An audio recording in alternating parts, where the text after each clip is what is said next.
everyone, welcome back for another week of Friday's Fireside Chats with Haley. So this week our topic is going to be state parks, and I brought Charles along with me today to help talk about that. So say hi, tell him who you are. Hello.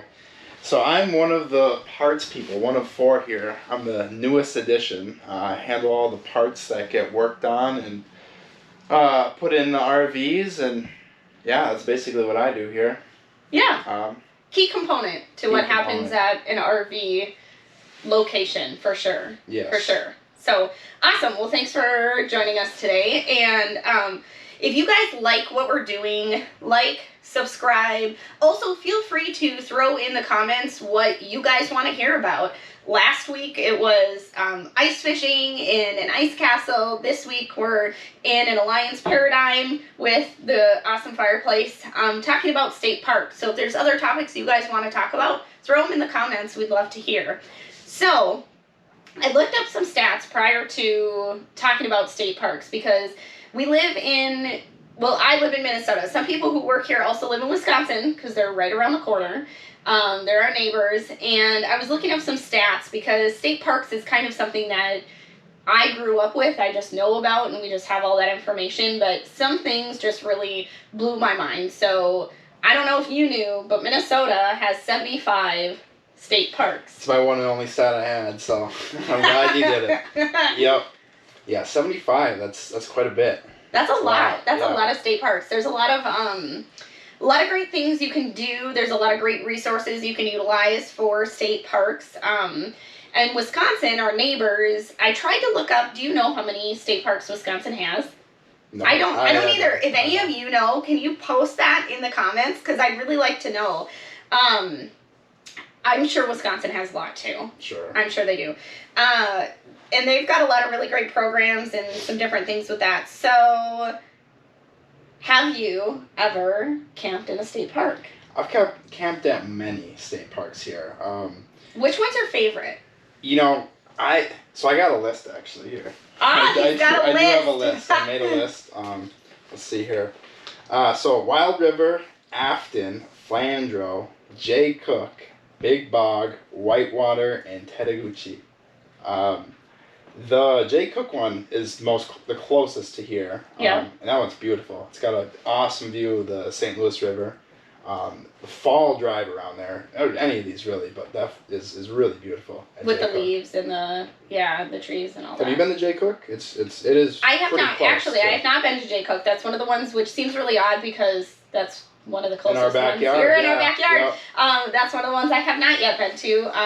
Hopefully, I will take my kids there at some point, and Absolutely. That'll be a lot of fun. Because there is, so I'm going to throw this in there. I looked this up. Okay, so you can find a lot of this information, and we'll post it somewhere here, there, wherever it gets posted. It's dnr.state.mn.us, and that's for the Minnesota State Park informational website. And there is free park day on November 25th, so it's a Friday, and you don't need to have a pass, you don't have to have anything, and you can just go in and enjoy any state park for free in Minnesota. November 25th. Okay, that is definitely something to take advantage of. It is $35 for the whole year. I did actually have that stat too. Oh, you did have $35. Okay. You get a pass. You can put it in your windshield or whatever, and you get to visit any state park in the state for the year. Yeah. And that's really nice. I mean, $35 for the whole year. It's pretty reasonable. I mean, not bad. Yeah. It's the best of the best. State parks are the best parks in the whole state. You know, county parks are nice, but state parks, you know, the best trails, the best fishing, the best of the best views that Minnesota has to offer. They're usually in a state park. Yeah. So, and it's really easy if you just go to the Minnesota DNR website. Yep. It's just on the menu page, state parks, and you can pull up. It says A to Z or by map, and that's my preferred method. You know, go on the map. Yep. And I'll just have a bunch of red dots and the name of them on a Minnesota map, and you can kind of test out where you're looking to go or where you're going to be around or where you live around, and check it out. And they got 360 tours of a lot of the state parks, a lot of the cool places around there. They got Snapchat. Yeah.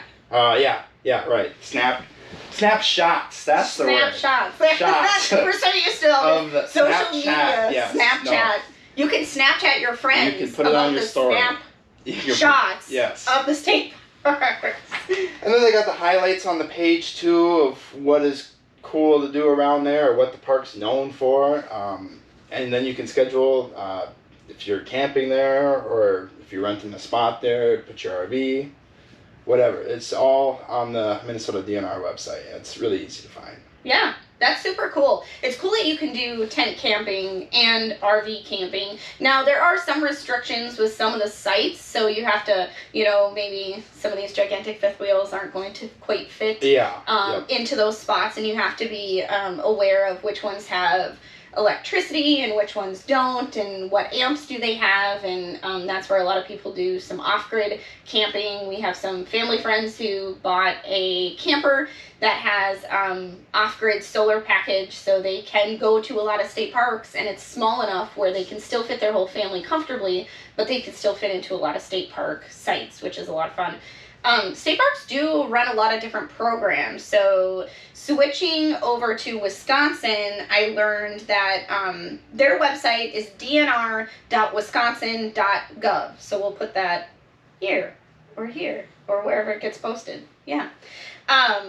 So they have an Out We Go, but they spell it OUTWIGO, Out We Go program. And that is starting November 1st.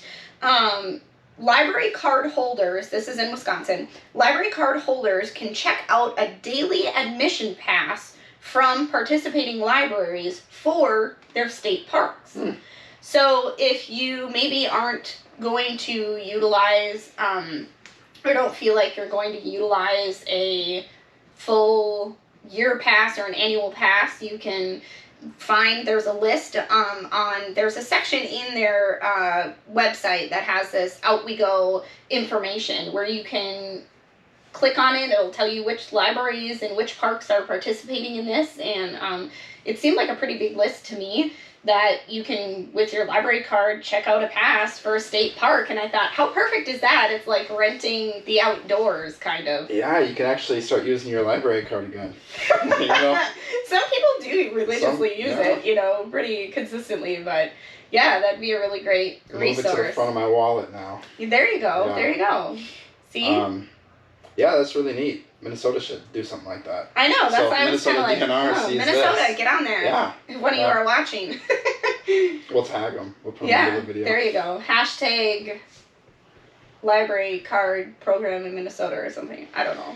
Yeah, that is really nice though. And then you can just kind of get a feel for if you the $35 pass or however much it is in Wisconsin. I'm sure it's pretty close to that for the year, and see if it's worth it. Yeah. Which I think it is, I think you think it is. I think a lot of people who have been to state parks, they're beautiful. There's a lot of stuff to do there. Well, and some of them, and I guess I didn't realize, we've always just had our own gear or our own stuff that we brought with, but there are a lot of state parks, and on the Minnesota website, on that map section that you were referring to, they do talk about how in locations it's labeled. It's like a red, kind of like a little star-shaped thing behind the actual label, and it tells you that there is rentable equipment, so you can rent equipment. And I don't know if there's a fee for that, or if you can just rent it for free with your state park, or just check it out like a library book. But I thought that was really neat too, because I guess I didn't think of it in the aspect if you're a family or maybe brand new, you just moved to this area and you don't have that equipment, or you're just looking to try it out for a day. You're not going to go invest all that money for maybe the paddle boards or whatever you're looking to do. So that's I thought that was a really cool thing. There's a lot of equipment you can rent there. The paddle boards, the kayaks, canoes. There's all sorts of stuff. Water recreation. I'm sure they have maybe even like bocce ball sets or something like that. There's a lot of stuff that they rent out, so that's another thing to check into. It is, yeah. I think that's great, and I think a lot of people kind of forget about state. Well, I shouldn't say a lot of people. Some people tend to forget about state parks in the winter. because it's maybe not as convenient to bundle up in all of, we got a little bit of snow. I know some people don't like the S word, but we got a little bit of snow this morning, and so I'm in my duck boots and my flannel today. But it can be kind of a pain to gear up. But I'm telling you, there's nothing better than gearing up and going outside in a state park. Oh, yeah. In the winter. I mean, obviously, be smart. If it's 55 below, that's probably not the time to go to a state park. 20, 30, 40 degree days. Yeah. But, I mean, snowshoes, that's another thing you can probably rent there. Yep. Cross-country skis, Try that out. Try that out this winter. Right? Go take a nice picture. First, you Snapchat. Snapchat. In the middle of the Love woods it. or something, on the hiking trail. It's beautiful in the winter too. And a lot of these, I know Minnesota. I saw they have the logos. They're on Facebook. They're on Instagram. They're on, what's that other? I can't remember what that one was. The label, Snapchat. Maybe it was Snapchat. Maybe not. Anyways, I digress.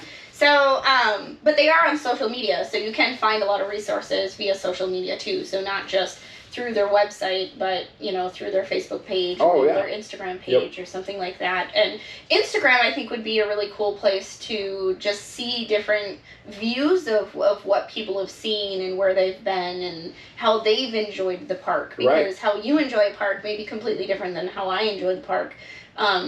But it's wow, that's really beautiful. Which state park was that? And then you can find out which one it is and then make that a bucket list of, these are my state park bucket lists of going and seeing things. So that's another good resource. Yeah, absolutely. Check it out on social media, see what different state parks have to offer, or what the Instagrammable pictures are, Yeah, that's a thing. Absolutely. It's a thing. State parks. If you're into Instagram, state parks would be a great place to get some good photos. So, awesome. Well, I think that kind of wraps up. Do you have any last words, any last thoughts on state parks or what it's like to go camping in a state park? It's wonderful, and I think you should do it this year. If you've never done it, or if you've done it, I think you should continue. That's all I've got to say.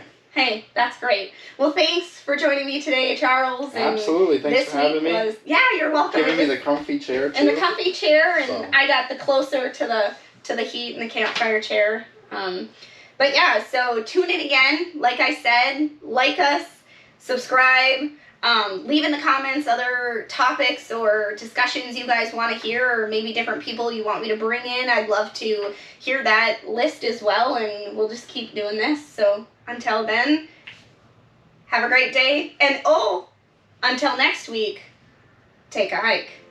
Take a hike. Take a hike.